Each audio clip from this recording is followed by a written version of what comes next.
To take a pinch of nothing. I don't have to take any advice from any of you. I'm in a public place filming, which is lawful, and you've tried to threaten me. No particular reason, just because this is what I've chosen to do today. Would you mind identifying, please? PC Dean. Okay. Card number 17920. Thank you. And yourself?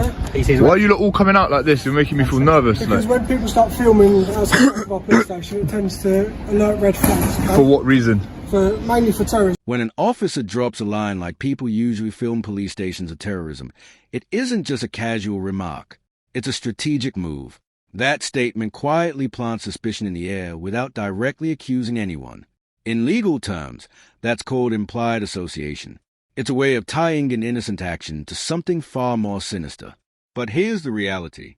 In the UK, recording video in public spaces, even outside a police station, is not a crime. There's no blanket law that bans it. The word terrorism is often introduced in these encounters as a pressure tool, a way to control the conversation, rattle the person with a camera, and potentially open the door to a stop-and search under terrorism powers. It's less about law, more about leverage. Mainly because the majority of people come around, they like to film our cars, know what our registrations are, know what our police officers look like. What? Okay? Okay. No procedures for getting in and out of the building safe and securely, so that in that way they can potentially perform a terrorist attack, okay, and have it all on recording. So that's why we come down and we like to check to make sure why they are. So you asked me to identify myself. Yeah, I'm not going to identify, no. No. Why is that? I'm not required to, I'm not committing any offence. You're not required to because you're not committing any offence. Yeah, absolutely. However, you are in a public place. Absolutely, okay? Exactly. So under Section 50 of the Police Reform Act, okay, you could be required to identify yourself with name and address, or you could be arrested, okay? If you're believed to be antisocial. So am I man. behaving antisocially? The officer shifts gears and brings up Section 50 of the Police Reform Act 2002. This law does allow police to demand your name and address, but only under very specific conditions. They genuinely believe you're involved in antisocial behavior.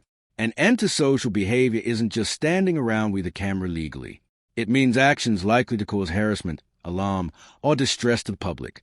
Filming by itself does not meet that standard. It's entirely lawful unless your behavior crosses into actually bothering or endangering others. So, when Section 50 gets mentioned in situations like this, it often feels less like proper law enforcement and more like a bluff, an attempt to pressure someone into giving up personal details. Used without solid grounds. It's not just misleading, it edges into misusable authority. I'm not going to give you my name. I'm not going to give you my name. I wouldn't suggest using the Section 50 power. You would have to prove that I'm behaving antisocially, causing members of the public harassment, alarm, and... Okay, so how's my behaviour? If you're filming and the fact that you're standing outside, it cause a member of the public to walk past and feel completely distressed by the fact that you... How would they feel distressed by that? Am I engaging anyone else? I'm just here filming you. When you walk past... what are we doing? And are you going to nick me now, are you? What I'm going to ask you to move on, sir. I'm not going to move on. I'm in a public place. At the moment, you're not in a public place, sir. This is cast as a private place. Nah, it's not. Now, let's talk about public space.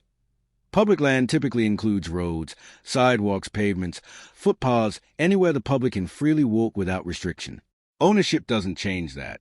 Even if land is technically owned by the police or the local council, if it's open without fences, locked gates, or official signs barring entry, the law still treats it as public space.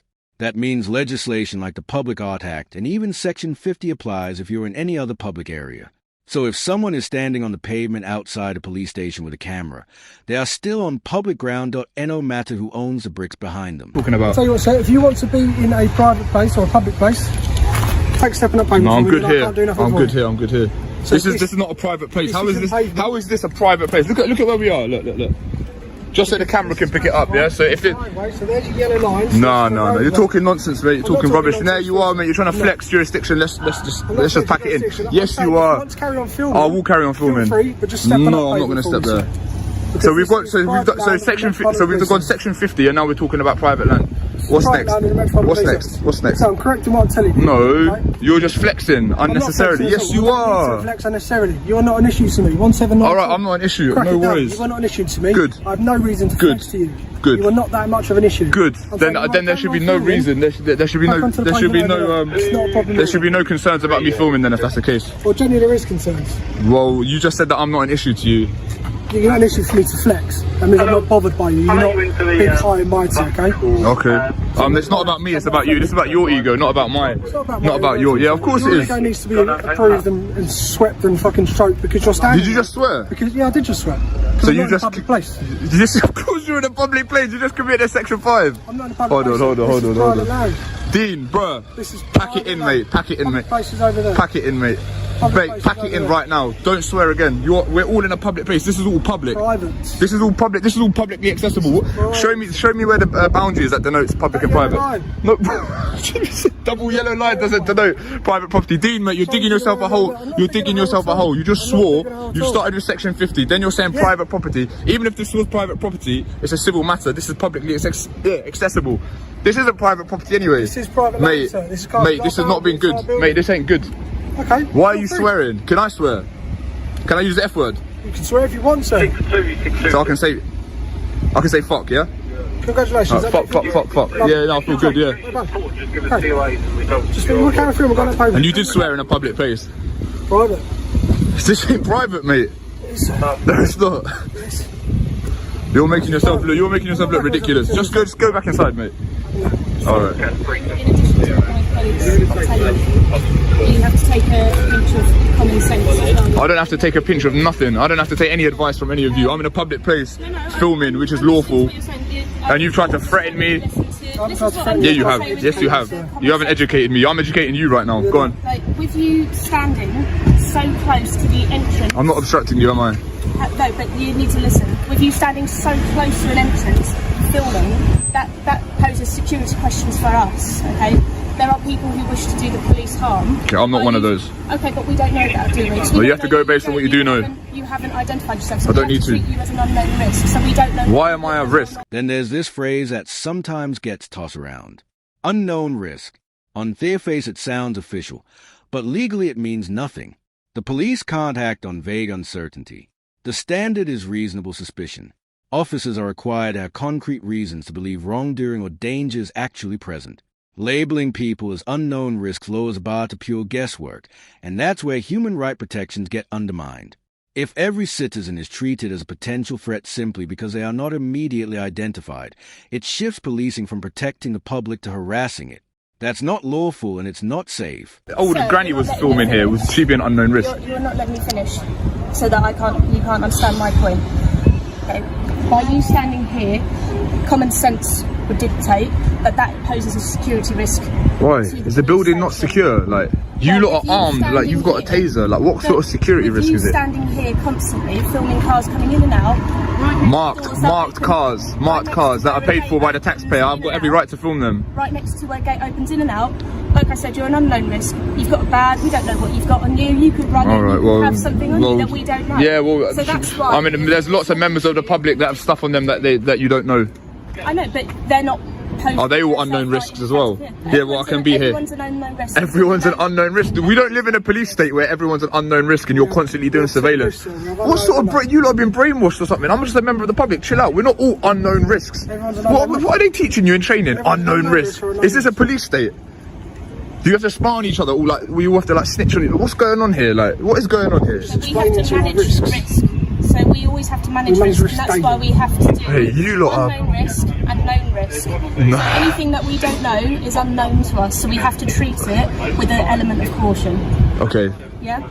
That's fair to say, isn't it? That's a common sense approach to this. And because we don't know you, you've not identified yourself with us, we don't know the risks that you pose. Would you identify yourself? Yeah, I'm PC Cook, okay. 1654. Sure. Yeah? And I'm just talking to you like I would to anybody else. All right. And that's the point I'm trying to impress to you today, sir, that's all. Okay, now what? Well, like my colleague said, because we don't know you, we don't know the risks, we are going to just ask you to move on to the public point. This is public here. I guarantee you 100% this is public here. But with your proximity... And even if it was private, this is publicly accessible. Look. Just for some context, right? He's saying this yellow line denotes where's public, where's private. So how could this possibly be private property? Even, let's say, hypothetically, it was private property, yeah? Who owns this property? Does the Met Police own this property, or would they hypothetically lease the property? Owns this property. No, they don't. Council. Okay, right, so who pays for the council? Property how's the council funded? I'm pretty sure this is leased anyway. I'm pretty sure the Met don't own this. This was gifted to us. So, You know that for a fact, do you?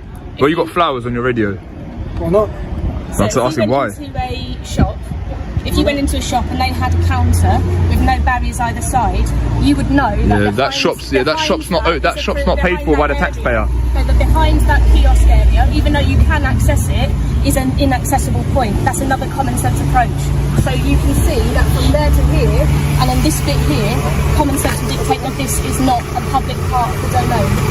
Yeah. Okay, well this is all paid for by tax money, so. But you have to, you understand why we're talking. You understand how like fiscal policy works. So the government tax, and then they spend on public services, and this is that. Does that make sense? Yes, that makes sense. Yeah, it's a fiscal policy. It's the economic policy, right? So it dictates how spending and taxation works. Okay, I'm not here for a lesson. I'm just trying to talk to you. Right. And I'm just trying to explain to you as a person, Yeah. from a person to a person, why we are managing the risk of somebody standing by the entrance that's constantly used to a police station. Okay, have I satisfied that I'm not a risk? Well, no. Because All right. Well, how are you going to satisfy it then? Well, we're just. Just remember, everything I'm doing right now is perfectly legal. So just remember that, and it's not antisocial. Well, why did you backpedal on that?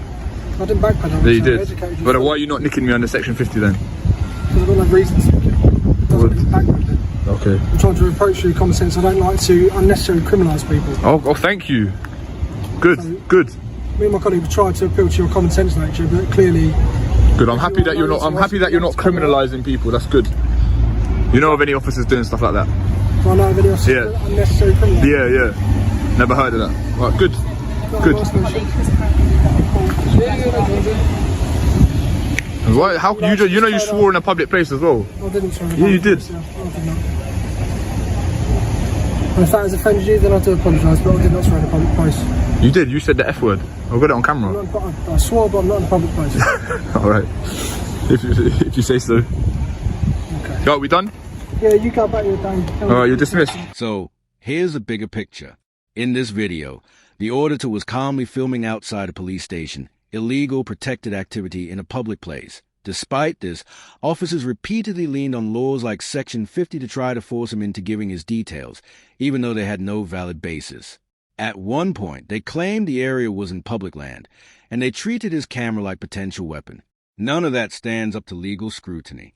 Through it all, the auditor kept his composure while the officers slipped into threats, unprofessional language, and clear overreach.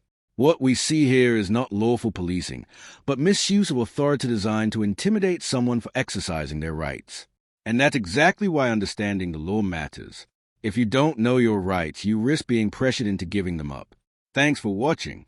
Subscribe for more videos.